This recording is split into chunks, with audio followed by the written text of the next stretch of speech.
Genius for life. Coconut smoothies coming at you.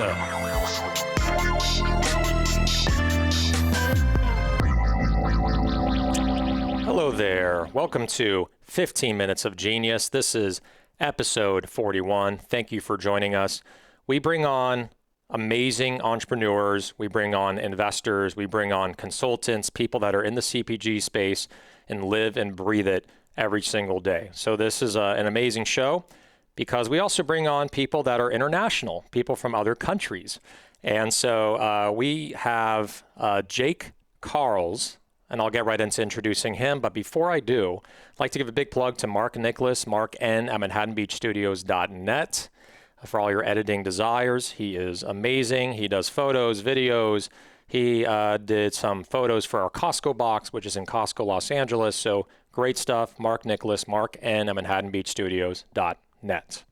All right, so Jake Karls, he's the founder and CEO of Midday Squares, which is an awesome name that just says it all. You have it in the middle of the day, or breakfast, or dinner. So here's some things about his company. Midday Squares is what Hershey would be if it started in 2018. Midday Squares created the first functional chocolate bar, a chocolate bar that is rich in protein, fiber, made with real chocolate, capitalized real chocolate, and real food ingredients, all plant-based. They launched in August 2018. As I mentioned, international. They're in Montreal, Canada, and they've officially already sold 2 million bars in the first 24 months. That took me like 6 years to get to 2 million bottles. He did it in 2. They built their own fully automated manufacturing plant that can produce 90,000 bars per day. A proud team of 37 dancing people on YouTube and LinkedIn. All right, so Jake, how you doing, my man? Dude, I'm doing great. I wish I was in the studio with you to be there and experience that. But in Canada, they just implemented all these new restrictions for travel, so I needed to book a flight home for tomorrow morning, and just making like an emergency flight home at 7 a.m. So I needed to organize that. So we're doing it virtual, but I'm super pumped up to be here with you, man. Love your brand, and just this is going to be a great show today. It's going to be great. Yeah, man. Yeah, I'm super, super excited. And like, I don't think we've had anyone from Canada yet on our show. And then also like in watching all of your videos, right? So Jake is becoming very, very well known for dancing. So he's like he's kind of like the ambassador of dancing on LinkedIn. You do dancing just with yourself on LinkedIn. You do it with your entire team as a kind of a morning pump up. Tell us more about that story. I want to get into the product and everything and where you are in distribution, but tell us about the dancing, why you started doing that, getting your team to get involved. Tell us about that story. Dude, I've always been a big advocate of throwing up a childhood favorite song and just letting loose. I've always done it as a kid. Barbie Girl from Aqua, Spice Girls, all that kind of jazz that gets people smiling. So when we started the brand, I was like, how can we spread good vibes with both our customers, but also our team? Because, in today's world, negativity is all over the place. And I was like, I live and breathe this fresh air of positivity. And if I could just share that in a way, it's magical, and it will have an effect where it will make people feel something rather than just consuming the product. So dancing has been used as a tool for me to make people feel something special, something different. And, my favorite thing is going to a corporate, standard corporate office, typical like a bank or something, and making 150 to 300 people get out of their chairs and literally just dance and lose control to throwback music. You got to see it. Suits, skirts, the whole 9 yards. Everyone's getting up, dancing. It's the most cringeworthy thing. But then once they're done it brings them to this like mindset where they just had a good time, and it reminded them of good memories. So it changes the mindset. And that's why we do with our team too, is just to change that mindset from, the stress or the anxiety or the bad vibes to this like positivity that just keeps you energized. It's like a natural drug. Yeah. And especially like, it's really good for the way that I was like kind of interpreting it and watching your LinkedIn videos, and you're all over LinkedIn, bro. Like you went from like not on my feed at all to where it's just like, Jake Karls, like here's a dancing video, here's an update on his product and distribution, here's like, so it's just like ongoing feed. But I think it's a really good team building. Like that's what I got from it. You have 37 employees. you want to get them up, moving. Sometimes, especially in production, they're kind of standing there all day, not moving a lot. So that's a really great way just to promote like fitness and wellness. So what do you plan to do with this? Do you plan to take it like steps further and do more dance videos on LinkedIn? And I also saw something where you submitted a music video that got published or promoted somewhere or got pushed out. Can you tell us more about that? Yeah, so my goal is to take this as more of a personal way that people can use it in the work life. Like, corporate world is so serious. Like people need to just let loose a little bit. They need to like go out and be themselves. And the big picture I'm trying to promote is not necessarily the dancing, but more to be unapologetically yourself and embrace it. And that's when I'm dancing and laughing and going wild and crazy, that's when I'm myself. And that's when I feel at my highest strengths. As for the published video, yeah, we did something for Ellen because they're all about dancing and good vibes, supposedly. So we did a huge production for them to get on the show. Unfortunately, we didn't get on the show, but it was a crazy cool video bringing the community of Montreal in Canada together to go make this wild video of just positivity, good energy, and literally dancing. So it could go very far, but for me, the bigger picture is to get people to be unapologetic themselves and embrace it in whatever way that is. So speaking of the video you're talking about that you submitted to the Ellen Show, I decided to actually pull it up and show a little clip of it for our viewers on 15 Minutes of Genius. So here it is, the video to Ellen from Jake Karls, founder and CEO, Midday Squares. So.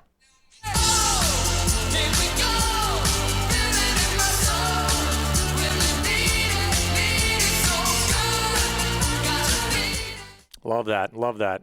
Let's roll into your product, okay? Because so I guess the story is, we were talking right before we started taping that you are in West Hollywood. You're here visiting, you're on business, visiting some friends, I'm sure. And then, we were supposed to meet in person, as you said, until this emergency trip back to Canada happened. I'm physically going to drive to pick some up at your hotel at the front desk before you leave, because right now the product's in Canada. I read all about your product, and I don't drive unless I really like something. So, it's a big deal to drive to Hollywood at 9 o'clock at night after this taping to pick up this product so I can enjoy it tomorrow morning for breakfast. So tell us more about the product. It looks really, a lack of a better word, real. It looks authentic, simple ingredients. Obviously, it looks very tasty. Tell us about the evolution to create this bar, and also, second question, I'm going to pile on the questions here, where you are in distribution in Canada, and when do you plan to make it across the border into the US? I'm sure you have plans for that. Yeah, so I'm super excited that you're going to come drive and try it. You're going to love it. Chocolate, you're going to love it. And I'm super pumped to hear your feedback as well, good or bad, to be honest. But the product started with my sister. It's a family business. Me, my sister, and my brother-in-law started it. But before I came on board, my sister was making this type of treat, like some sort of form of the midday square it is today, for my brother-in-law, her husband, because he was addicted to chocolate, and he was eating chocolate every day at like 2, 3 o'clock, and he was eating a lot of it. There was nothing out there that was filling him up, but he was addicted to the taste of chocolate. So she told him one day saying, I could probably make you something that tastes just as good, but uses natural ingredients, real foods, and actually has some benefit to it. So you'll get some sort of functionality out of it. So proteins, fibers, etc. And he's like, no way. Long story short, she made it. He took it to his office. They were eating it. They loved it. They fell in love with it. She was in fashion at the time. He was in software. He ended up selling his company in software and had a 2-year non-compete. And she was still doing her fashion gig, but they always wanted to do something together, be partners, not just in life, but as business partners as well. And one day in the shower, Nick, my brother-in-law, said to my sister, he's like, we need to start that business. We need to go make that chocolate square and actually sell it and build it as a business. And she's like, are you crazy? The chocolate protein space is just so saturated. If you go to the grocery store, you'll see an aisle full of 100 bars, 100, maybe 200 different types of bars. And so they went to McGill. They reached out to McGill Food Science. They're a great university here in Canada, and basically asked them, can you help us commercialize this product? Can you take this product that we're making in our kitchen and help us actually build it so that it has some sort of functionality and it remains on all natural superfoods from around the world?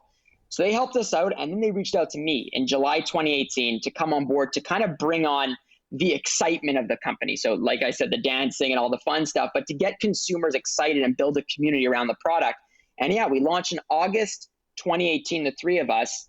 Our first product was sold as a sample online for 25 cents, and we were making them in their condo. And today we built out our manufacturing plant. We had to because co-packers couldn't make the bar. We went to about 26 of them. And it's super exciting because, when I walk into the factory every day, it's kind of like a modern day Willy Wonka. And the product itself the motivation was take a real chocolate bar that's real chocolate, so anything above 55% cocoa mass, ours is 90%, make a baby with a protein bar by the functionality aspect, but get rid of all the junk that's in protein bars. So the artificial flavors, the preservatives, the additives, the chemicals, the chalky taste that everyone hates, and make it a real chocolate bar that's just has some sort of function. And it worked. And now for distribution purposes, we're in about 1,300 stores in Canada. And the US, we're beginning right now. We sell at EREWHON is the first store here out in California, actually. Everyone starts at EREWHON. Yeah. Yeah, and we're located in the fridge. The cool thing is we're located in the fridge. We're next to Perfect Bars and stuff like that. That's my question, yeah. But what's cool is, dude, at the end of the day, there was no one doing real chocolate, man. Everyone was doing artificial and robe chocolate and, around dough or something like that. For us, we were like, why isn't there something that tastes like real chocolate, which is made with cocoa butter, not palm kernel oil, and had the plant-based ingredients that were actually, real foods and still tasted good? There was no one doing it. So we wanted to dominate the afternoon snacking industry. Yeah, and I think it's the category is heading in a really interesting direction and I think it was really kicked off by Bark Thins, where it's not something you have just for dessert. You don't have to feel guilty about it. You can really have it throughout the day as an energizing snack. So Bark Thins started that, and then there's some other competitors that came out. And then Hue, right? I'm mentioning competitors here. Hue, which just got acquired by Mondelez, they did the same thing, right? Like snackable chocolate. And I feel with yours pairing protein, which is not chalky, with great real chocolate, which is naturally really energizing and healthy in its natural state, is pretty amazing. And for those that haven't watched it, just a plug to one of Jake's company's videos, they walk through the production facility. I just saw it today before I left to come to the studio, and it shows how you have such dedicated people that are on the floor making this product and have real pride for making this product and being so careful with all the formulations and ingredients. And I remember seeing the Willy Wonka effect, like the chocolate coming down and dripping down, and your production employee was describing how real and authentic the chocolate is. So amazing product. I think no one can deny that. And I think it's all about execution now and getting it to the stores and getting people to try it, even though a little harder right now with COVID to get sampling, but it's just all about execution now. Speaking of that, tell us about your distribution expansion in the US. You're in EREWHON right now, shout out to Vicky Asuna and the EREWHON team. We love you. We're in EREWHON as well. We started there back 7 years ago. What is next for you guys? Are you pitching, I'm sure, the usual suspects, Whole Foods, Sprouts? The refrigerated bar category has really grown. We had Bright Bar on here a few months back. Tell us more about some of your strategies with your distribution in the US. So for 100%, there's some great brands out there. And like you said, the distribution, shout out to EREWHON for even giving us a chance and believing in us, reaching out to us early on, being our first American retailer. But our goal is to touch the independents and natural stores first. No rush. We're not in any rush. Probably over the year of 2021, we want to be in about 200 to 300 or most across Southern California, all the way to Texas, Austin. The goals are obviously, the Whole Foods, Sprouts, Gelson's, Bristol Farms, all of those types of stores. And the cool thing about the refrigerated space is, Perfect Bar, grew that space. They built that space out, and that was an innovation in itself.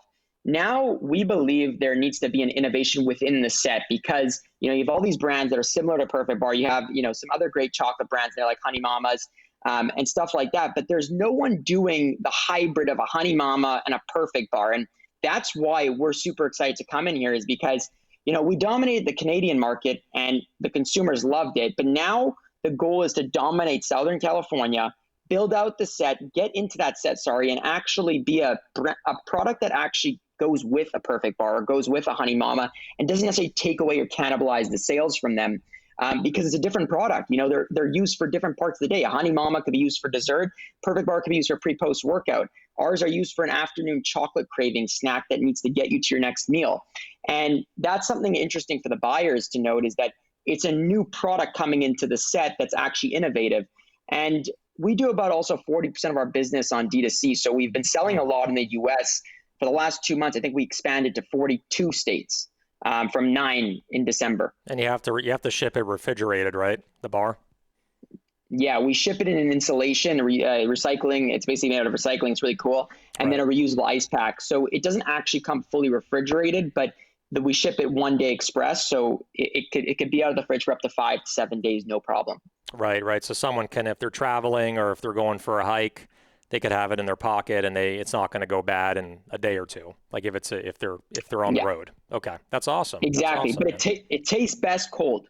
Yep, I would agree with that. I mean, I've had other chocolate products that have been in the fridge. It just tastes better than shelf stable, but it's really a testament to the quality of your product, right? You're not heating the crap out of it. You're not putting preservatives in, and that's exactly why it needs to be refrigerated. The best products, in my opinion, especially I'm biased because our product is in the fridge, Genius Juice. The best products need to be refrigerated. They're perishable because it's real food, right? It's not, to me, your product, even though it's chocolate, it's not a dessert. It's a real food that can be eaten any time of the day. So really awesome stuff, dude. So we're running out of time, but we're going to go into our next segment here, which is called Rapid Fire Questions. I love that. Rapid fire questions. All right. And there's no one more rapid than you, my friend, both in your dance moves and your answers. So I have no doubt you're going to stay under the minute time cap here. So here we go. You ready? Yeah. All right. Okay. So NSYNC or Backstreet Boys? Backstreet Boys. First thing you do when you wake up? Read a book. Movie you can watch an unlimited amount of times? Blue Streak. Blue Streak. That's the action movie, right? Song you can listen to an unlimited amount of times? C'est la vie. C'est la vie. Favorite French. sport? Yeah. Favorite sport to watch? Ice hockey. Canada, of course. That's my favorite sport as well. I grew up watching the Kings. So, and I love when they play the Montreal Canadiens. It's always a great matchup. Zoom, Microsoft Teams, or Google Meet? Google Meet. All right. What is Google your spirit? Meet. What's your spirit animal? Horse. Window seat or aisle seat on an airplane, which you're going to be experiencing tomorrow at 7 a.m. Aisle seat. Short bladder. Peanut butter or almond butter? It's a big question for a bar company. How do you like this? I'm allergic to both, but I've tried peanut butter in the past. No way, to both. And is it in your product? Yeah, I'm allergic to 2 of my products right now. Wow. Omnivore, flexitarian, vegetarian, or vegan? Vegetarian. Cold weather or hot weather? Hot weather, any day. LeBron James or MJ? MJ all the way. Ginger or turmeric? Ginger. Last question. Favorite food or drink if you're stuck on a deserted island? You cannot say Midday Squares and you cannot say Genius Juice. Sour Patch Kids. Nice. That's a first for the show. All right, so that is Rapid Fire Questions with Jake Karls, the founder and CEO of Midday Squares. Jake, this was an awesome episode. Really an honor to have you on. Love your product. Love the dance moves. Even more, keep those good vibes coming. So thank you again for joining us on episode 41 of 15 Minutes of Genius. Thanks, Alex. Appreciate it, man. Thank you for having me. Definitely. And have a safe trip home, okay? And I can't wait to have those bars tonight after I pick them up. So you rock. Awesome, man. All right, so that is episode 41 of 15 Minutes of Genius. Jake Karls, founder and CEO of Midday Squares in EREWHON, and I'm sure coming to many more stores near you as long as you're watching this in the United States. And obviously they're in Canada, everywhere. So awesome guy. So another big plug to Mark Nicholas, Mark Anna, ManhattanBeachStudios.net for all your editing desires. If you couldn't guess it, he is in Manhattan Beach. But you know what? I think you're kind of like virtual in a way. Like you could be in New York and have a project. You can send it over to him. He'll do it. You could be in Canada. He can still do the project for you. Get it all uploaded on Dropbox, and he can show you all the work he's done. So make sure to reach out to him no matter where you are in the world. So again, episode 41 of 15 Minutes of Genius. And one more thing. What is it? Stay genius, my friends. Genius for life. Coconut smoothies coming at you.